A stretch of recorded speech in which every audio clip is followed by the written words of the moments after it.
সকাল সকাল ফুপুর বাসার সামনে দাঁড়িয়ে আছি, কখন থেকে কলিং বেল বাজাচ্ছি কিন্তু কেউ দরজা খুলছে না। বেশ কিছুক্ষণ পর তন্ময় এসে দরজা খুলে দিল। তন্ময়কে দেখে আমি ওর ইনোসেন্ট মার্কা ফেসটার দিকে তাকিয়েই থাকলাম, কিন্তু এই তাকিয়ে থাকা বেশিক্ষণ স্থায়ী হলো না। তন্ময় আমার মাথায় একটা চড় মেরে বলল, এই পেতনি, 10টা দিনও তো হয়নি এখান থেকে গেছিস, আবার চলে এসেছিস। তাতে তোর কি রে? আমি এখানে আসলে তোর কি? তো নিজের বাসা রেখে সবসময় এখানে পড়ে থাকলে আমার সমস্যা হবে না নাকি? তোর সমস্যা হবে কেন? এটা কি তোর বাসা নাকি? হ্যাঁ, এই আমার নয় তো কার বাসা? আমারই তো বাসা। আমার ফুপুর বাসা। সর এখান থেকে। ফুপু, ও ফুপু, কোথায় তুমি? দেখো আমি এসেছি। মিষ্টি, তুই এসে গেছিস মা? আয় আয়, এখানে আয়। দেখ, তোর জন্য আমি আজকে পায়েস করেছিলাম। সত্যি পায়েস বানিয়েছো আমার জন্য? চলো চলো, আমি পায়েস খাবো। এই যে এসেই শুরু হয়ে গেছে খাই খাই। এত খাই খাই করিস কেন রে তুই? মামা তো তোকে কম খাওয়ায় না। সেটা তোর দেখার বিষয় না, বুঝেছিস? আমার ফুপু আমার জন্য ভালোবেসে একটা খাবার রান্না করেছে, আমি তো একটু খাই খাই করবই। আমার জন্য তো ভালোবেসেই রান্না করে। কই, আমি তো এমন খাই খাই করি না। তোর ব্যক্তিত্ব আর আমার ব্যক্তিত্ব যদি একই হতো তাহলে তো আল্লাহ আমাদের দুজনকে আলাদাভাবে দুজন মানুষ বানাতো না, তাই না? দেখেছো মা, দেখেছো, এত তর্ক করে এই মেয়েটা। নাম মিষ্টি হলে কি হবে, কাজে তো একদম নিম পাতা। ছোটবেলায় কি দেখে যে ওর নাম মিষ্টি রেখেছিলে কে জানে। কেন দেখিস না আমি কত মিষ্টি একটা মেয়ে, তাই তো আমার ফুপু আমার নাম মিষ্টি রেখেছে। আসছে ও নাকি মিষ্টি দেখতে। বাঁশবাগানের পেতনিদের মতো লাগে তোকে দেখতে, আবার আসছে নিজেকে মিষ্টি বলতে। এই যা তো, তুই কোথায় যাচ্ছিলি? যা, আমার সাথে ঝগড়া করার জন্য অপেক্ষা করছিলি তাই না? তোরা থামবি? এত নাই, তুই যা তো। মেয়েটা এসেছে থেকে এক বিন্দু শান্তিও দিলি না। মা, সব সময় তুমি শুধু শুধু আমার ভুলগুলোই দেখো, ওকে কিছু বলো না কেন? তুমি এরকম করো কারণ আমার এই মিষ্টি মেয়ে কোনো ভুল করেই না। ও চেহারাটার দিকে তাকালেই তো শান্তি। ওকে আবার বকবো কি করে রে? বাহ, তোমাকেই খুঁজছে বাংলাদেশ। এই না হলে বিচার। হ্যাঁ, তার মানে যার চেহারা সুন্দর তার বকা তত কম, তাই না? ধুর ফুপু, ওর সাথে কথা বলে সময় নষ্ট করো না। তুমি আমার জন্য বাটিতে করে পায়েস নিয়ে এসো। ঠিক আছে মা, আমি এক্ষুনি আনছি। এই, তুই সব সময় মায়ের কাছ থেকে আমাকে বকা খাওয়াস কেন রে? আল্লাহ জানে, আমার কোনো কেলেঙ্কারি তোর সামনে ধরা পড়লে তুই আমাকে বাড়ি ছাড়া করার ব্যবস্থা না করে দিস। ফুপু তো এখন এখানে নেই, তুই কেলেঙ্কারির কথা বলবি মানে? তোর কোনো না কোনো কেলেঙ্কারি আছে তাই না? কিসের কেলেঙ্কারি? আমি তো এমনি কথার কথা বললাম। আমি বাইরে গেলাম, মাকে বলিস আসতে দেরি হবে, দুপুরে যেন খেয়ে নেয়। চান্দু, বুঝতে পারছি তো তোমার কেলেঙ্কারিগুলো।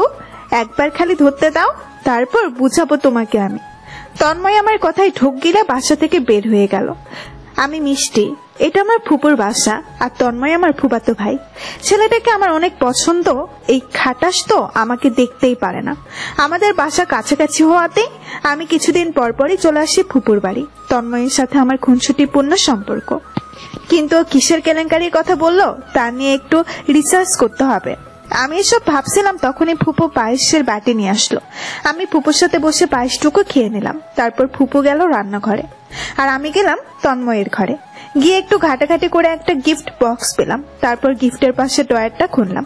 খুলে তো আমি অবাক, বাপরে বাপ, এতগুলো গিফট বক্স।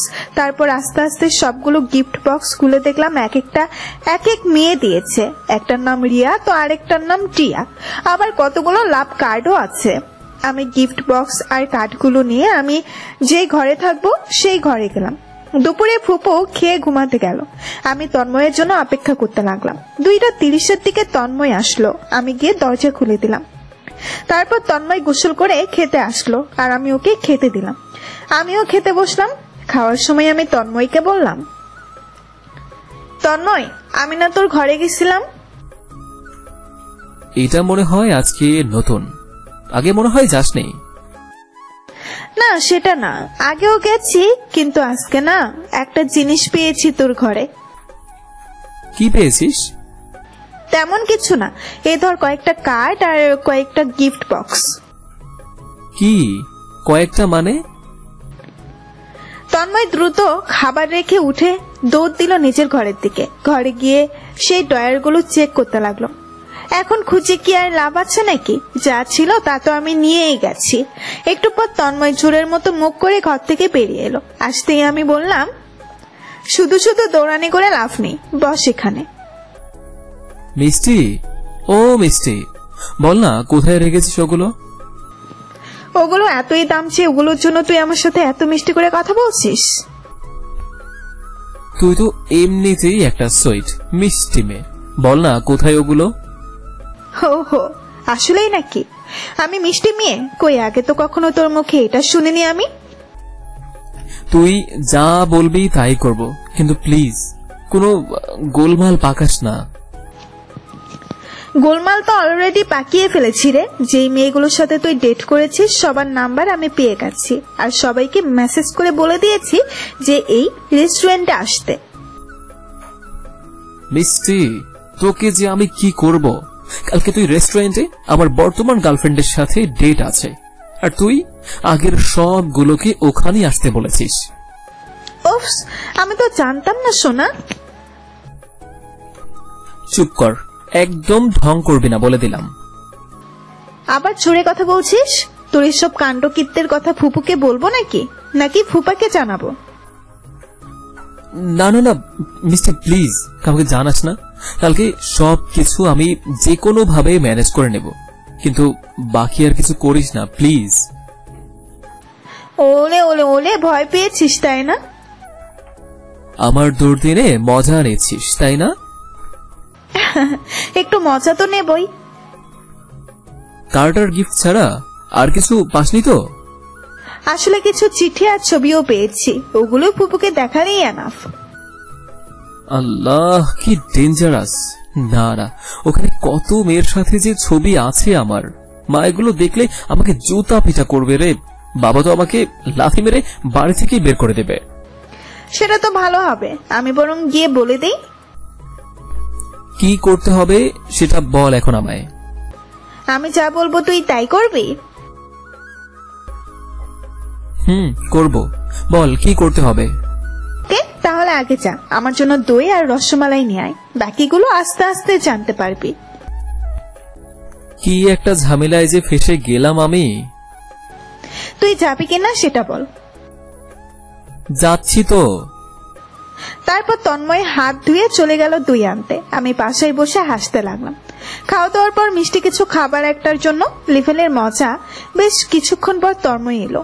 এভাবেই প্রায় 10 দিন তন্ময়কে জ্বালালাম। একদিন রাতে তন্ময় আর আমি সাথে বসেছিলাম। তন্ময় আমাকে বলল, গত 10টা দিন ধরে আমাকে দিয়ে দুনিয়ার সব কাজ করাছিস, তাও আবার ছবিগুলো দিচ্ছিস না। দিয়ে দে না রে। দিব তো, আর কিছুদিন যাক। না প্লিজ, আজকে দিয়ে দে। আজকেই দিয়ে দিতে হবে তাহলে? আচ্ছা বেশ, দিতে পারি, তবে একটা শর্তে। বল কি শর্ত, আমি রাজি। কি শর্ত সেটা না শুনেই বলে দিচ্ছিস তুই রাজি? আগে তো শোন। আচ্ছা বেশ, তুই বল। কান ধর। কি কান ধরবো মানে? মানে কান ধর। স্কুলে পড়া না পারলে যেমন কান ধরতি মনে আছে তোর, ঠিক সেভাবেই কান ধর। আর ইউ সিরিয়াস মিষ্টি? মানে আমি কি পিচ্ছি যে কান ধরে উঠবস করব? আমি তো শুধু কান ধরতে বলেছিলাম, উঠবসের কথা তো তুই বললি। আচ্ছা যা, তোর যেহেতু ইচ্ছে হয়েছে তাই তুই কান ধরে উঠবসই কর। উফ, এগুলো কিন্তু টর্চার হচ্ছে আমার উপর। ছবিগুলো পেতে চাইলে কান ধর, আর পেতে না চাইলে ধরিস না, সিম্পল ব্যাপার। আল্লাহ বাঁচাও আমাকে। এই যে দেখ কান ধরেছি, আর এই যে উঠবস করেছি। গুড বয়, এবার উঠবস কর আর গুনতে থাক। 1 2 3 4 5, পুরো 5 বার কান ধরে উঠবস করেছি। এবার হয়েছে? হয়েছে, কিন্তু আরো একটা কাজ করতে হবে যে। আবার কি? প্লিজ আবার মুরগি হতে বলিস না। আরে না, তোকে এতটাও জ্বালাবো না আমি। চল আগে রুমে চল, তারপর বলছি। জ্বালিয়ে আমার হাড্ডি মাংস এক করে দিচ্ছে, আর ও নাকি আমাকে জ্বালাবে না। আচ্ছা চল রুমে। তারপর আমি তন্ময়ের সাথে রুমে গেলাম। রুমে ঢুকে আমার ফোনে একটা রোমান্টিক গান চালু করে দিলাম। তন্ময়কে বললাম, এই গানে আমার সাথে নাচতে হবে। এটা তো রোমান্টিক গান। এই গান না, গান চেঞ্জ কর। আমি বলেছি এটা, তাহলে এটাই, আয় আমার সাথে। পরে যদি আমি গানের ফিলে ডুবে যাই তাহলে আমাকে দোষারোপ করতে পারবি না। তুই যে কতদূর ডুবতে পারবি তা আমার জানা আছে, আয়। তারপর আমি তন্ময়ের গলা জড়িয়ে ধরে গানের তালে তালে নাচতে লাগলাম। নাচতে নাচতে একসময় আমি তন্ময়ের পায়ের উপরে পা দিয়ে দাঁড়িয়েছিলাম, আর তন্ময় আমার কোমর ছড়িয়ে ধরে এদিক ওদিক ঘুরছিল। আস্তে আস্তে পরিবেশটা অনেক রোমান্টিক হয়ে উঠলো।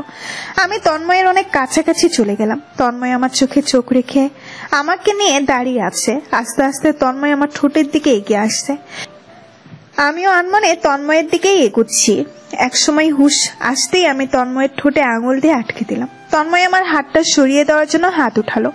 এমন সময় আমি তিনি তন্ময়ের ঠোঁটের উপরে আমার হাত রেখে হাতের উপরেই কিস করলাম। এতে যেন তন্ময়ের হাত আর উপরে উঠলো না। তন্ময় আবার নিজের হাতটা আমার কোমরে নিয়ে আমাকে আরো শক্ত করে জড়িয়ে ধরলো। তারপর হুট করে আমি তন্ময়ের পায়ের উপর থেকে নিচে নামলাম। এক নজর তন্ময়ের দিকে তাকিয়ে আমার রুমের দিকে দৌড়ে গেলাম। রুমে গিয়ে নিজেই নিজের কাজের জন্য লজ্জা পেতে থাকলাম। এটা কি করতে চাচ্ছিলাম আমি? যদি তন্ময়ের ঠোঁটে কিস করে দিতাম তাহলে। ইস, এমন ভুল আর করা যাবে না। একটু পর তন্ময় আমার রুমের দরজাতে নক করলো। মিষ্টি, ভেতরে আসবো? হ্যাঁ আয়। ছবিগুলো দে। এই যে সবগুলোই আছে এই বক্সে, গিফট বক্স, কার্ড, চিঠি, ছবি সব আছে। থ্যাঙ্কস। আর একটু আগের ঘটনার জন্য সরি। ইটস ওকে, এটা ভুলবশত হয়ে গেছে। আমি তোকে আগেই বলেছিলাম যে রোমান্টিক গান চালু করিস না, পরে ফিলে ডুবে গেলে সমস্যা হবে, দেখলি তো। আর একটুর জন্য তো তোকে কিস করতে বসেছিলাম। তুই যা তো, যা ঘুমা, অনেক রাত হয়েছে। তারপর তন্ময় চলে গেল নিজের রুমে। সেদিনের পর থেকে কেন যেন তন্ময়ের দিকে তাকাতেই লজ্জা করতো আমার। এই বেশ কিছুদিন পরে আমি, তন্ময়, ফুপু আর আমার বাবা মিলে গেলাম শপিং করতে। শপিং মলে গিয়ে আমি একটা ড্রেস ট্রাই করার জন্য ট্রায়াল রুমে গেলাম, কিন্তু লেডিস ট্রায়াল রুমগুলো সব ফিল আপ থাকায় আমি ছেলেদের ট্রায়াল রুমে ঢুকে গেলাম। সেখানে আমি ড্রেসটা পরে আয়নায় নিজেকে দেখলাম, ভালোই লাগছে। তারপর ড্রেসটা খুলে আবার নিজের আগের ড্রেসটা পরবো, ঠিক এমন সময় ট্রায়াল রুমের দরজা খুলে তন্ময় ঢুকে গেল ভেতরে। আমি তো তন্ময়কে দেখে অবাক। তন্ময় ভেতরে ঢুকে আমাকে এই অবস্থায় দেখে তন্ময় অবাক। দুজনেই চোখ বড় বড় করে একে অপরের দিকে তাকিয়েছিলাম। এরই মধ্যে তন্ময় বেরোতে যাবে, এমন সময় বাইরে ফুপু তন্ময়ের নাম ধরে ডাকতে লাগলো। কিরে তন্ময়, এই টি শার্টটা নে, এটা পরে দেখতো কেমন লাগে। ফুপুর আওয়াজ শুনে আমি আর তন্ময় দুজনেই ভ্যাবাচেকায় খেয়ে গেলাম। আল্লাহ, এই অবস্থায় আমাদের এখানে দেখলে কি হবে? তাই আমি তন্ময়কে ফিসফিস করে বললাম, এই চুপ করে আছিস কেন? দরজাটা এক সাইড দিয়ে একটু খুলে টি শার্টটা নিয়ে নে। আর আমি দরজার এই সাইডে লুকিয়ে পড়ছি। ফুপু যদি আমাদের এখানে এভাবে দেখে তাহলে কি ভাববে? তো সেটা কি আমার দোষ? তুই ছেলেদের ট্রায়াল রুমে ঢুকেছিস কেন? এখন ঝগড়া করার সময় না রে, এখন আগে পরিস্থিতি সামাল দিতে হবে। পরিস্থিতি পরে সামাল দিব। তুই আগে নিজের গায়ে ঠিক করে ড্রেসটা পরে নে প্লিজ। আমার সামনে খালি তোর এই অবস্থায় পড়তে হয়। উফ বান্দর, তুই আমার দিকে তাকিয়ে আছিস কেন? অন্যদিকে ঘুরে তাকা। অন্যদিকে ঘুরে তাকালেই লাভ কি? হ্যাঁ, এদিকে দাঁড়ালেই তো আয়নায় সেই তোকেই দেখতে পাবো আবার। উফ, চোখ বন্ধ কর। আমি আগে ঠিক হয়ে নেই, তারপরে তুই দরজা খুলে ফুপুর কাছে থেকে টি শার্টটা নিবি। আচ্ছা ঠিক আছে। তারপর তন্ময় হাত দিয়ে ওর চোখ ঢেকে ফেললো, আর আমি তাড়াতাড়ি নিজের ড্রেস সামাল দিলাম। একটু পরে তন্ময় দরজা খুলে তাড়াতাড়ি টি শার্টটা নিয়েই আবার দরজা বন্ধ করে দিল, আর ফুপুকে বললো ওখান থেকে চলে যেতে। ফুপু ওখান থেকে বাহিরে চলে গেল। আমি যেন হাফ ছেড়ে বাঁচলাম। তারপর আমি আস্তে আস্তে দরজাটা খুললাম বেরোনোর জন্য। কিন্তু বেরোনোর আগেই তন্ময়ের এক টানে আমাকে ওর কাছে এনে দরজাটা আবার লাগিয়ে দিল আর সোজা আমার ঠোঁটে একটা কিস করে দিল। এই আকস্মিক ঘটনায় আমার চোখ দুটো বড় বড় হয়ে গেছিল। তারপর সজোরে নিজের চোখ জোড়া বন্ধ করে নিলাম। একটু পরে তন্ময় আমাকে ছেড়ে দিয়ে বলল, এবার যা, এখন 16 কলা পূর্ণ। এটা কি করলি তুই? কেন করলি? জীবনে কোনো মেয়ে এভাবে আমার সামনে আসেও নি, আর আমি কোনোদিন কোনো মেয়ের ঠোঁটে কিসও করিনি। তুই এভাবে আমার সামনে এসে আমার মাথা খারাপ করে চলে গেলে আমি থাকতে পারতাম নাকি? তাই আগেই ঠোঁটে কিস করে দিয়ে 16 কলা পূর্ণ করে দিলাম। এটা ঠিক হলো না তন্ময়, একদম ঠিক হলো না। বলেই আমি দরজা খুলে দৌড়ে বেরিয়ে এলাম সেখান থেকে। তারপর তন্ময় ও ফুপুর দেওয়া টি শার্টটা পরে চলে আসলো আমাদের মাঝে। আমি এই ঘটনায় তন্ময়ের প্রতি অনেক দুর্বল হয়ে গেছি। এখন যেন তন্ময়কে ছাড়া কিছুই বুঝতে পারি না। তার উপর বাবা তন্ময়দের ফ্ল্যাটের সামনে ফ্ল্যাটটা কিনে নিয়েছে। আমরা আমাদের আগের ফ্ল্যাট ছেড়ে এই ফ্ল্যাটে শিফট করেছি। এখন তো আমি সারাদিনে তন্ময়দের বাসাতেই থাকি। আর এত কাছাকাছি থাকাই কখন যে তন্ময়ের প্রতি ভালো লাগাটা ভালোবাসায় বদলে গেল সেটা আমি বুঝতেই পারলাম না। একদিন সন্ধ্যাবেলায় বাবা আমাকে বলল, মিষ্টি মা, যাও তো তোমার ফুপুকে একটু ডেকে নিয়ে এসো। আচ্ছা বাবা। আমি ছো মেরে ফুপুর বাসায় গিয়ে আগে তন্ময়ের খোঁজ করতে লাগলাম, কিন্তু তন্ময় বাসায় ছিল না। তাই আমি ফুপুকে নিয়ে আমাদের বাসায় চলে গেলাম। আমাদের ফ্ল্যাটে গিয়ে আমি আমার রুমের দিকে যাচ্ছিলাম, কিন্তু বাবা আমাকে ডেকে বলল, মিষ্টি, ঘরে যেও না, দাঁড়াও, কিছু কথা আছে। হ্যাঁ বাবা, বলো, কি বলবে? শিরিন, তুইও বস এখানে। যেহেতু এখন আমাদের বাবা মা কেউ নেই, তাই এই ব্যাপারে তোর সাথে আলোচনা করাটাই উত্তম। আপনাদের জানিয়ে রাখি, আমার ফুপুর নাম শিরিন। হ্যাঁ ভাইয়া, বলো তুমি। আসলে মিষ্টির জন্য একটা ছেলে দেখেছি। ছেলেটা খুব ভালো। তন্ময়ের অফিসে একসাথেই চাকরি করে। তন্ময় হয়তো ওকে চেনে। আমি ভাবছি এতদিন যেহেতু ছেলের মতো একটা ছেলে পেয়েছি, তাই এই ছেলেকে আর হাতছাড়া না করে ওর সাথেই আমাদের মিষ্টির বিয়েটা দিয়ে দেই। তুই কি বলিস? তোমারই এই একমাত্র মেয়ে, ওর ব্যাপারে তুমি যা ভালো বুঝবে তাই করো। বাবা, তুমি তো আমাকে একটাবারও জিজ্ঞেস করলে না আমি এই বিয়েতে রাজি কিনা। জিজ্ঞেস করার কি আছে মা? আমি জানি ছেলেটাকে তোর পছন্দ হবে।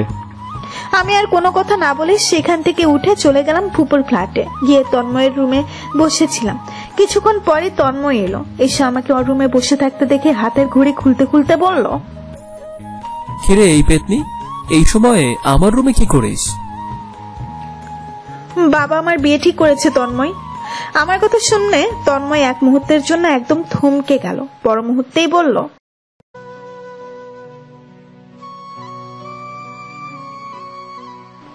তুই কি বুঝতে পারছিস না আমি কি বলছি? বাবা আমার বিয়ে ঠিক করেছে তন্ময়, বিয়ে। একবার বিয়ে হয়ে গেলে আমি চিরকালের জন্য তোর কাছ থেকে দূরে চলে যাব।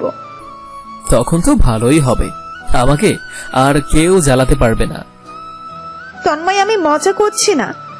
আমি তোকে ভালোবাসি আর তোকেই বিয়ে করতে চাই। আমি তো বাসি না। মামা যেই ছেলের সাথে বিয়ে ঠিক করেছে সেই ছেলেকেই বিয়ে করে নে। এত সহজে তুই এই কথাটা বলে দিতে পারলি তন্ময়? আমার ভালোবাসাটা তোর কাছে এতটাই তুচ্ছ? তখন থেকে ভালোবাসা ভালোবাসা শুরু করেছিস। হ্যাঁ, টেনে একটা চর মারবো, সব ভালোবাসা বেরিয়ে যাবে একদম। মার, মেরে ফেল আমাকে। আমার ইচ্ছের কোনো দাম আছে তোর কাছে? কেউ কখনো জানতে চেয়েছে আমি কি চাই? সবাই শুধু নিজেদের ইচ্ছাটাই আমায় জানিয়ে দিয়েছে। আমি কি চাই সেটা নিয়ে কারো কোনো মাথা ব্যথা নেই। বলি আমি কাঁদতে কাঁদতে দৌড়ে বেরিয়ে গেলাম। তন্ময়ও আমার অবস্থা দেখে ভয় পেয়ে আমার পেছনে ছুটলো, কিন্তু আমি আমার রুমে গিয়ে দরজা আটকে দিলাম। বাইরে থেকে তন্ময় আমাকে বারবার ডাকছে। তন্ময়ের আওয়াজ শুনে বাবা আর ফুপুও চলে এসেছে। আমি দরজা না খুলে ড্রেসিং টেবিলে থাকা একটা প্লেট দিয়ে নিজের হাত কেটে ফেললাম। অনেক রক্ত পড়ছিল। একটু একটু করে চোখের সামনে সব অন্ধকার হয়ে আসছিল। ওদিকে তন্ময় দরজা ভেঙে ভেতরে ঢুকে গেল। ততক্ষণ আমি জ্ঞান হারিয়েছি। তন্ময় আমাকে কোলে করে নিয়ে হাসপাতালের দিকে ছুটলো। আমার যখন জ্ঞান ফিরল তখন আমি হাসপাতালের বেডে। চোখ খুলে দেখি তন্ময় আমার পাশে বসে বেডে মাথা হেলান দিয়ে ঘুমিয়ে আছে। আমি উঠে আমার হাতের ক্যানুলা খুলতে লাগলাম। তন্ময় টের পেয়ে আমাকে আটকাতে লাগলো। তখন আমি চিৎকার করে বললাম, ছাড় আমাকে। কেন বাঁচিয়েছিস আমাকে? আমি বাঁচতে চাই না। যেখানে আমার ইচ্ছের কোনো মূল্য নেই, আমার কোনো মূল্য নেই, সেখানে আমি থাকতে চাই না। মিষ্টি মিষ্টি প্লিজ পাগলামি করিস না মিষ্টি। আমি পাগলামো করবো? আমি মরে গেলে কারো কিচ্ছু যাবে আসবে না। আমি চলে যাবো এখান থেকে, ছাড় আমাকে তুই। কেন এমন করছিস মিষ্টি? তুই কি এটা একটা বড় ভাবলি না যে তোর কিছু হয়ে গেলে আমি কিভাবে বাঁচবো, আমার কি হবে? তুই তো আর আমাকে ভালোবাসিস না, তাহলে তুই আমাকে ছাড়া বাঁচতে পারবি না কেন? ভালোবাসি মিষ্টি, খুব ভালোবাসি তোকে। কালকে রাতে যখন তুই এমন পাগলামি করলি আমি পুরো ছন্ন ছাড়া হয়ে গিয়েছিলাম রে। তোকে ছাড়া আমি আমার জীবনটা কল্পনাও করতে পারি না। আমি মামার সাথে কথা বলে নিয়েছি, মামা আমার সাথে তোর বিয়ে দিতে রাজি হয়ে গিয়েছে। প্লিজ তুই আর এমন পাগলামি করিস না। আমি আর কোনো কথা না বলে তন্ময়কে শক্ত করে জড়িয়ে ধরে থাকলাম। এর কিছুদিন পরে আমি সুস্থ হলেই আমার আর তন্ময়ের বিয়ে হয়ে গেল। বিয়ের দিন রাতে তন্ময়দের ফ্ল্যাটে আমাদের বাসর সাজানো হলো। তন্ময় বাসর ঘরে ঢুকে আমার সামনে বসে আমাকে কোলে তুলে নিল, তারপর বলল, আলহামদুলিল্লাহ, এট লাস্ট আমি তোকে পেয়ে গেলাম। এখন থেকে তোকে ইচ্ছে মতো কিস করতে পারবো। তন্ময় এই কথা বলতেই আমি হেসে দিলাম। তারপর তন্ময় আমাকে ওই অবস্থাতেই বিছানায় নিয়ে গেল, আমাকে শুয়ে দিয়ে আমার ঠোঁটে ঠোঁট বসিয়ে দিল। সেদিন ট্রায়াল রুমে ভয় আর জড়তায় আমি তন্ময়ের কিসটা ফিল করতে পারিনি, কিন্তু আজকে তন্ময়কে কাছে পাওয়ার আনন্দে ওকে আমি ফিল করছি, আর প্রতিটা ছোঁয়া আমি ফিল করছি। একটু পরেও আমার ঠোঁট ছেড়ে দিয়ে আমার পুরো গায়ে নিজের ভালোবাসার পরশ এঁকে দিতে লাগলো। আস্তে আস্তে আমরা হারিয়ে গেলাম ভালোবাসার রাজ্যে।